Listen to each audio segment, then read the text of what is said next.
Welcome to New York, everyone, from the New York International Auto Show. And in this video we'll take a look at the Mercedes C-Class product update with the Coupe here with a normal C300, a non-AMG model. For the AMG there's a separate video.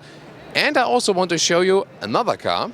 And this is the E-Class 53 AMG Coupe, one you wanted to see. So I just read in the comments, hey, can you show us the E53? Yes, we will do, of course, just for you. So we will also compare C-Class Coupe and E-Class Coupe if you want to order maybe one of those and deciding between, or if you're just interested. So C-Class facelift, E53, C versus E Coupe. So 3 very good reasons to watch this review here in full HD, full screen and full length. Let's go!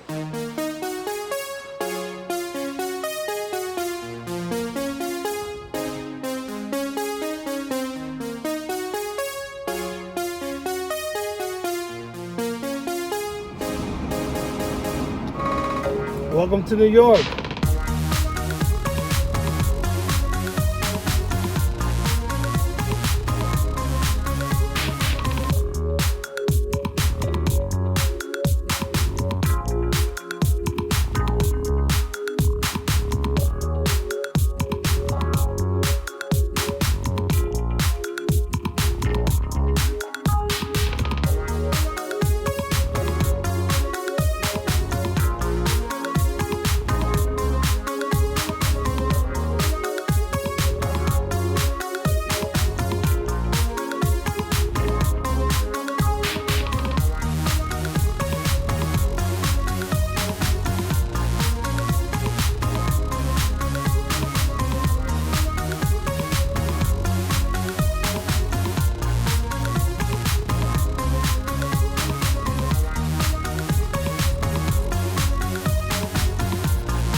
So starting with the smaller C-Class Coupe, the mid-size Coupe.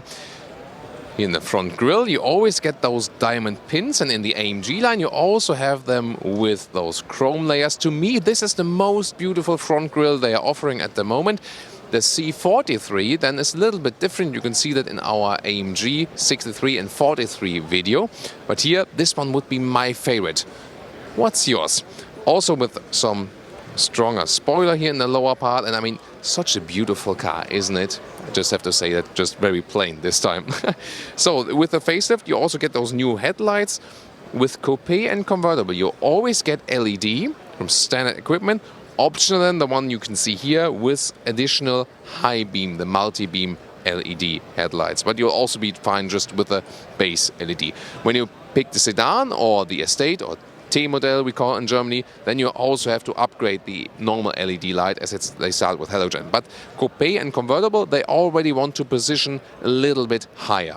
Taking a look at the side profile, I mean, this is really the thing where this car can shine. 19-inch rims, optional ones, AMG line, also with stronger lower side pads. Then the mirror caps in black, because this one is also equipped with a night package. Then also the dark frames around here. I'm more this, chrome style guy. I would prefer it in a bright way. But of course, this is also very fitting style. Which one would you prefer? Dark rims, night package here, or would you rather go also for the brighter chrome style? Then, when we soon take a look at the E-Class Coupé, this area here especially, I mean, they are somewhat resembling, but this one is just sleeker, especially in this area. And to me, this makes this car a little sportier, a little bit more beautiful. But I want to hear your take on that in the comments, of course. So we'll sure compare that very, very soon. And I mean, especially the side profile, you can look at this car for ages. Mercedes Coupé and convertible models are characterized by the horizontally drawn rear lights, and therefore they are also, in a way, more beautiful, have a bigger stance on the road than, for example, the sedan model. Here also, I think it is better fitting than with the AMG models, which have this additional small wing lip here. This one here seems so much more seamless as if there's no real wing. So visual-wise, I would actually prefer also just to keep it a little bit more subtle than we see here with the C300, by the way, which has already massive exhaust. Okay, just exhaust tips again, pure design, and also somewhat of a diffuser in the middle lower part. How do you like it? Unfortunately, the opening mechanism for the hood was put down for this show, probably because this one is a very new engine. It's a C300 now, and first time someone takes a look at this one here. So this will be the main C-Class Coupé engine for the US market. It's a 2-liter turbo petrol engine with 240 horsepower and just about 6 seconds to 100 kilometers or 62 miles an hour. That's only a second slower than the C43, so pretty powerful already. Then, for example, in Europe, you will also be able to get a 1.5-liter turbo petrol engine, then also with a new mild hybrid system, 48-volt board net. That one will give you also 180 horsepower, just around it, 184. Sadly, the mild hybrid system will not get into this year, the 2-liter for the US market.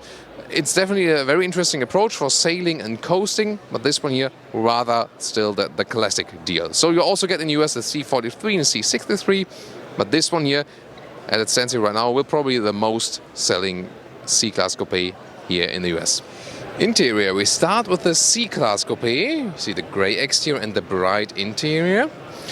So everything from a high build quality on the inside. Then you have the seat control right here. This one is the seat heating then. Optional Burmester sound system. This is the key where you open the trunk, the rear trunk right there from the inside. Other solution would be pressing it on the key. Then the inside here, already beautifully done with the C-Coupé. Round air vents. Steering wheel newly designed, you can see it here now with the Distronic control for the ACC right there, if you go for that option, and 2 thumb buttons here for the left thumb, and this one will control the left screen. So those ones here are the new digital instruments. Those ones are optional, full 12.3-inch digital instruments. The standard would be a small screen in the middle and analog right and left. And in the US, you also get this, the 10.25-inch screen as standard for Coupé and convertible. In other markets, it's also optional and you start with a smaller one. Seats here, those are the optional sports seats and they have the animal skin cover, but you also get Artico, for example, in the US, the animal-friendly leatherette, and in European markets or on the C43 you also get a mix of Dinamica on the inside, microfiber, and leatherette, Artico or MB-Tex on the outside. So they have good options to pick from. This seat here, again the optional sports seat, the base one is already sporty and gives you a little bit more room to move around. I usually say just take the base seats, save your money, and go for these optional sport seats if you go on a racetrack. If you're not, probably, but those ones here, for being the optional sport seats, they are indeed very comfortable still. So I think both would be a good choice here. And they are not too much caging in. You still have, room to move around. And they also work for taller people, even if I put it down here. There's not too much headroom left like this. So, it still works for me. 1m86 or 6'1". Taller than that, you start to get some problem. And steering wheel can be adjusted electronically here. This is very easily done. Let's really see how this one here differs from the seating position then soon in the E-Class Coupé. So here we go. We also could turn on the second screen. It's not fully powered though, so you can control it either with the central knob as usual, but also then with the right thumb here, for example, and go back to the main menu. Here we are. That looks pretty fancy. Of course, you do not have this going through screens like with the E-Class. You will soon see the difference. This one also now with the facelift and upgrade. And as I said, this one then comes with the Coupé and with the convertibles as standard, at least in the US. Also with the smartphone connectivity, got all of that. 3 air vents here. This also looks different. In the E-Class we will have 4 air vents, but the middle console is somewhat similar, especially now as we have similar stylings in the two cars. You will soon see that. And whereas you have a more swinging line in the E-Class, here this one is more pulled tight. So the C-Class look overall is a little bit sportier. And a short look here at the two screens. Those ones are digital gauges. Nice how they are hidden. They're deep right in there, so very sporty. And then the new 10.25 inch screen right there, also very clean resolution. But since it wasn't really planned as the C-Class was developed, it is still somewhat attached onto the dashboard. And the middle console here with the USB slot, also then for the smartphone mirroring. Here we also have the cup holders attached. Middle part with touchpad or the turning knob, volume on the right, and then middle split for the armrest. And we're still in the C-Class Coupé, just saying, 2 charging points for USB. So that's the way I would be seating here, and I can already see behind the seat. In that way it will actually never work. So the C-Class Coupé is nothing for 4 persons. And well, I can get in here like this. This is no problem because the seat moves forward. The rear seats are pretty stiff as well, and they are on this 2 single seat setup. When I then pull back the seat, so let's see. Well, I do not fit in here when I'm sitting in the front, and then the seat hits my knees just a little bit, and then and then it goes forward. That's a safety mechanism. Good to have that one. In this way, then when it moves forward, I could still sit here somewhat, but then I would have, less space also in the front. Maybe with 2 people, 180, 6 foot or 5'9" after each other, that would still work. Headroom wise, I do hit my head on the ceiling with 1m86 or 6'1". That one will be a little bit better in the E-Class Coupé. You should be really excited to see that difference now very soon. So, for some emergency use, still somewhat okay. You also have the ISOFIX points on the outer seats here. So you can also put child seat there. But of course, really hard to get them in and out. Then here again, this is the price you have to pay for the beautiful design on the exterior. But definitely, let's carry on, with checking the trunk. And then the segment comparison. I really love to compare within the segments to see the subtle changes they do from class to class, which is different and which is the same. C-Class trunk, well, if I try to reach in here, you will see how far I get. I cannot touch the back of the seats, and it is somewhat similar to the E-Class. I can already tell you that right now. Look at this area here, which will be a little bit more roomy in the E-Class, but overall it's not where the cars would have too much difference. Maybe they are also a little bit in height. This is also very limited in the C-Class. And here you can also flip the seats from here, so left and right. And well, I cannot reach the back seats right there. I have to go around. Always takes some time. Here we go. And well, one difference is that here and here, whoa, yeah. So some more light for you right there. Doesn't go down that much. Here again, limited in height. And we can also put just the middle ski hatch. That's also possible, like this, for example. So and I can just, load longer things through. So, and this is then the Mercedes E53 and E-Class Coupé full review. You have already seen Autogefühl. You can check that out later. We will also link this video. So here then exterior and interior of this AMG model. There's no 43 or no 63 for the Coupé here. They decide to go somewhat in the middle, in between. Same with the CLS. Whoa, someone's getting in the car. That was going quite low here. Interesting what can happen. Then you can see that the AMG front grille has this 2 horizontal fin layout and also the multi-beam LED headlights. This top trim is optional for those. And you have those 2 LED strips. So with the C-Class, just 1, and here with the E-Class, 2 in the headlights. Also with this blue background that looks quite fancy. Now taking a look at the side profile, well, it's about this longer than the C-Class Coupé, the E-Class Coupé here. Of course, a little bit more massive, also a little bit wider. So when you're just cruising inside narrow cities, that might be a problem. Optional 20-inch rims. Please don't work on our camera, thank you. So 20-inch rims, pretty massive as well. You got the turbo logo here too. Then you got those black frames around, so we can very well compare 2 dark cars and also with 2 times night package today, C-Class versus E-Class. The side looks a little bit rounder, and then this one here looks a little bit weird to me, that you have this split in the window. So this is actually the part where I think that the C-Class Coupé looks more elegant. Or what do you think? Take a look here.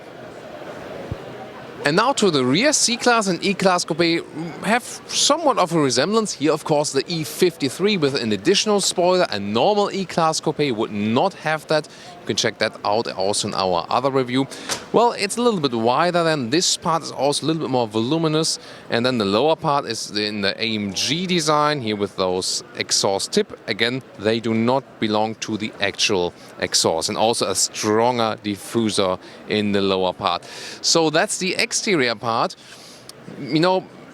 Apart from the AMG versus non-AMG, which one is your favorite so far, C-Class or E-Class Coupé? So here we have this 3-liter inline 6 engine. This one here, about 430 horsepower and 4.4 seconds to 60 miles an hour.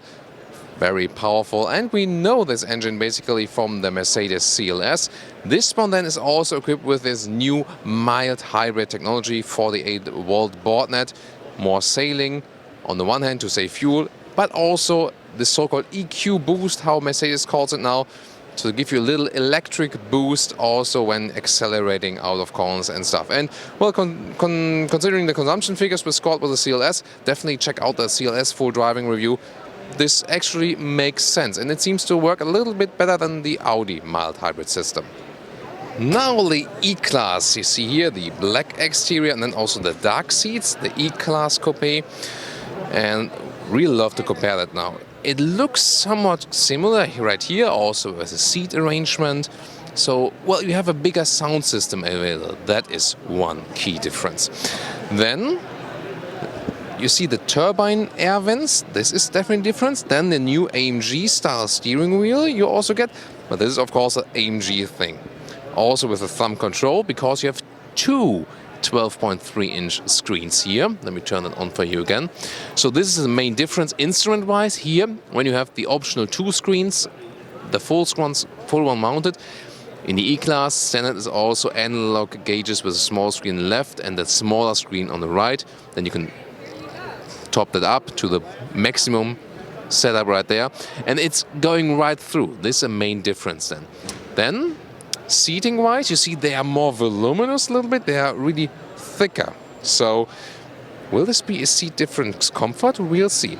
Also for the E-Class, you can get an Artico spec or also a microfiber spec if you want to avoid the animal skin. So Mercedes offers actually a lot of choice in basically all markets, and you can always get it on demand as well. Also with a nice microfiber steering wheel here with a lot of good grip right and left. And yes, it is a difference to sit here. You feel that you would be sitting lower. I think the seat also goes lower a little bit. Headroom wise, actually, there's not a big difference in the E-Class versus C-Class. You feel a little bit more, you know, as you would be sitting on a couch. So the C-Class tells you, I want to, you know, go right with you, I want to attack. This car communicates, yeah, I'm somewhat sporty, I have a lot of power, but I'm more invited to relax together with me. So this is, you know, a little bit of a different message. Both are very comfortable, yes. Those seats here are a little bit softer, but I guess you could compensate for that if you go with the C-Class with the base seats, which are a little bit softer than the optional sport seats. But definitely interesting here, the first impression. We will also check the rear very soon, see how that one plays out in the difference. So here we go, you can see the two screen setup again. Here this is also a little bit more impressive with the turbine air vents. You've probably also seen our full review of the CLS, how that one plays out with the ambient light. Now really critical motor show light, it doesn't look so good then with the ambient light, but you will see it then in our other review. But the E-Class here, it is again somewhat different. Here the middle console is a little bit wider. They share of course a lot of parts also for the control here, the thumb control here for the right side of the screen, for example, and then left thumb control for this screen. This is the same with all the new infotainment system updates. This swinging line is also a little bit more sensual in the E-Class, and again everything a little bit more voluminous overall. And just a short close-up on those screens. They are not all full powered, so we cannot change everything here, just that you can see them in detail. The resolution is very good. And a quick tour of the lower middle console here with the analog clock, then this flipping mechanism. You can also have cup holders in there. This one there, also the USB port where you can put in the Apple CarPlay or Android Auto Connect then. Then this middle console, control bar, turning pressing knob. You can control the infotainment system with that, or also with the touch screen here. Driving modes on the left, and finally here this armrest where you can also have two more USB chargers and have reasonable space. So when we flip the seat right here, it automatically also goes forward and upward just a little bit. This is definitely a helpful mechanism because otherwise, well, it is somewhat hard to get in here. Let's do it like this. Oh, yeah, you have a good laugh of that one. Yeah, I know. Well, so headroom-wise, if I lean back now, it works actually. So this is a little bit better than with the C Coupé. It does fit for me, although I'm a little bit cramped. So when I put the seat back now, as it usually is, it still will not fit with the tall driver in front of me. Well, somewhat. So as I would have the seat right now, it is actually somewhat okay. So yes, this is where the E-Class Coupé gains a little bit to the C-Class Coupé. It's not that easy to get in and out, and it still works somewhat with 4 adults, you know, with some limitations. So I'm opening the trunk from the inside of the door as I don't have the key, and then I'll also give you some more light here. So this is the space you got, and well, I cannot reach the end right here. So yes, it's a little bit bigger than with a C Coupé, not too much of a difference. You can also then flip the seats left and right. You have, of course, very limited always with the coupés, and I'll just leave you the light right here, because when I then flip the seats, I have to go around. Takes me some work again. So here we go. Hey guys. And well, it is also possible you just use the middle ski hatch, so you can also just put the middle part of the seat down. You're then somewhat flexible, but in this height you're always limited.